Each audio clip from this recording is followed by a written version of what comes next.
Kiddushin Daf Zayin. Dans nos tapis, on voit longuement le sujet de la parole qu'il y a dans le Kiddushin. Déjà dans Dafé, dans Davar, dans Daf Zayin, sous plusieurs formes, toutes sortes de Kiddushin spéciaux et bizarres, que le mari n'a pas dit la phrase normale, Ariat Mekudeshetli. Il a dit toutes sortes de phrases, et la Gemara qui se pose la question, est-ce que ici c'est considéré qu'il y a une parole de Kiddushin, ou bien ce qu'il a dit ne veut pas forcément vouloir dire des Kiddushin comme sont compris les Kiddushin dans la Torah. Donc dans ce cas-là, la femme ne sera pas mariée du tout. Aujourd'hui aussi, de notre temps, dans notre génération, il y a toutes sortes de questions qui arrivent devant les poskim, avec des histoires de certains khatanim qui ont décidé dans les temps modernes de changer la phrase habituelle et normale, traditionnelle, et de dire toutes sortes de phrases bizarres. Et on se pose après la question, est-ce qu'il y a eu ici des Kiddushin ou bien il n'y a rien eu du tout? La parole des Kiddushin, elle fait partie des Kiddushin. Quand la Torah nous dit que le khatan, il donne de l'argent ou quelque chose qui a une valeur d'argent pour acheter, pour se marier avec cette femme, il y a une manière où on l'a fait. De donner l'argent, bien sûr, ça fait partie des Kiddushin. Et ça ne suffit pas de donner l'argent parce que c'est possible qu'il est en train de lui rendre un prêt qu'elle lui a prêté.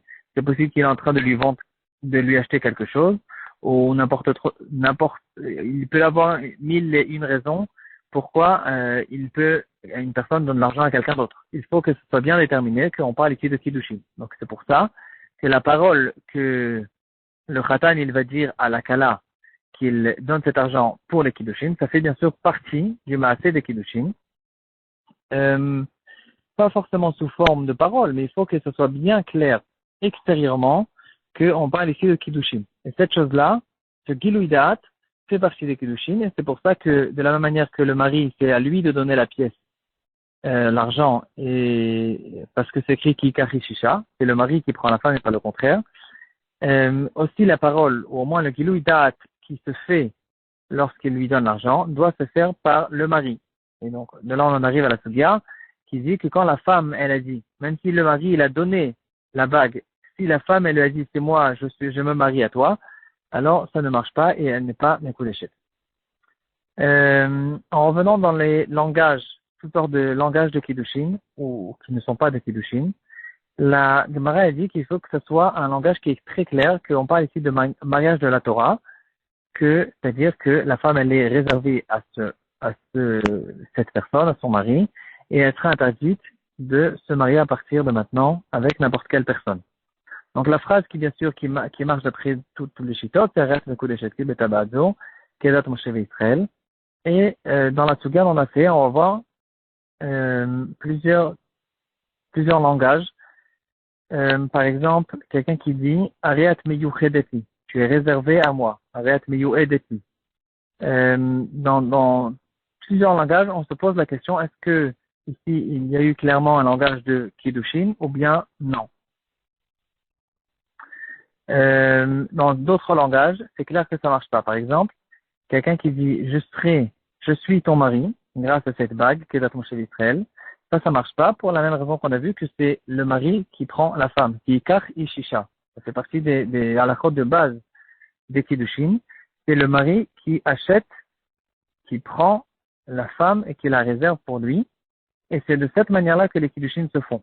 Donc ici aussi, même dans le langage, il faut que ce soit clair qu'il est en train, lui, de prendre. Il veut dire, c'est toi qui es à partir de maintenant réservé à moi, Kedat Moshe Israël, et pas je suis maintenant ton mari. Une question qui est arrivée de notre temps avec une choupa qui a été faite chez la réformiste. Et donc, ils se sont mariés et une petite période après le mariage, le mari il s'est sauvé sans laisser de traces. Et donc, la femme, elle est restée à Gouna et elle ne pouvait pas peut-être se remarier. Et la question qui a été ramenée chez les postim, est-ce qu'elle peut peut-être se remarier? Est-ce que les kiddushin qui ont été faits chez les réformistes sont des kiddushin ksherim ou pas? Et dans les tshuvot, ils ont fait une recherche. Qu'est-ce qui a été dit? Comment les kiddushin, comment ça s'est passé tout ça? Tous les kiddushin, comment c'était exactement là-bas? Et une des raisons pour laquelle ils l'ont permis de se remarier même sans avoir de guet, parce qu'on la considère qu'il n'y a pas du tout ici de Kiddushin, c'est parce que d'après la recherche qu'ils ont fait, les paroles qui ont été dites là-bas, c'était toutes sortes de belles paroles qui sont très modernes et très belles, mais elles n'ont pas un lachon de Kiddushin. Ils ont dit par exemple, je te respecterai comme mon âme, tes ambitions, je tiendrai compte de tes ambitions, et j'adopterai à tout jamais à connaître la bénédiction qu'il y a en toi et que ensemble nous construisons le but de notre vie. Voilà, toutes sortes de mots de ce genre. Et il y a eu des longues phrases qui ont été dites, mais finalement, la phrase Ariat Mekudeshetli n'a pas été dite. Et dans les poskim, ils disent que ici, il n'y a pas eu de la chambre de Kiddushin. La chambre de Kiddushin veut dire une chose qui est très claire. Cette femme sera mariée à ce mari. Elle ne pourra pas maintenant avoir de rapport avec n'importe quelle autre personne. Elle est Mekudeshen comme un Ekdesh. Elle est maintenant appartient à son mari. Et donc ici, cette phrase n'a pas été dite. On peut parler beaucoup, on peut dire des très beaux mots, mais en fait, finalement, il n'y a pas eu de phrase de Kiddushin. Mis à part ça, après qu'ils se sont échangés les bagues l'un à l'autre, parce que le khatan qui donne une bague à la kala, alors il faut égaliser. Donc il faut que la kala aussi donne une bague au khatan, qui est bien sûr un minag de goïm. Le lachon, même ce qui a été dit, et ça a été dit de manière complètement tordue, même ce qui a été dit après qu'ils ont donné la bague. Et donc ici, il y a encore une autre raison pour laquelle il n'y a pas eu de kiddushin, parce qu'il faut dire que la bague qui va être tout de suite donnée sera ici la bague qui va faire les kiddushin. S'il a donné la bague en cadeau et après il a dit toutes sortes de phrases, alors même s'il a dit au fait une bonne phrase, même s'il a dit Yariat Mekodeshetli, s'il a dit après avoir donné la bague, ça ne marche pas.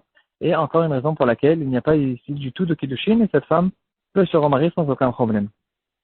Il y a d'autres raisons encore.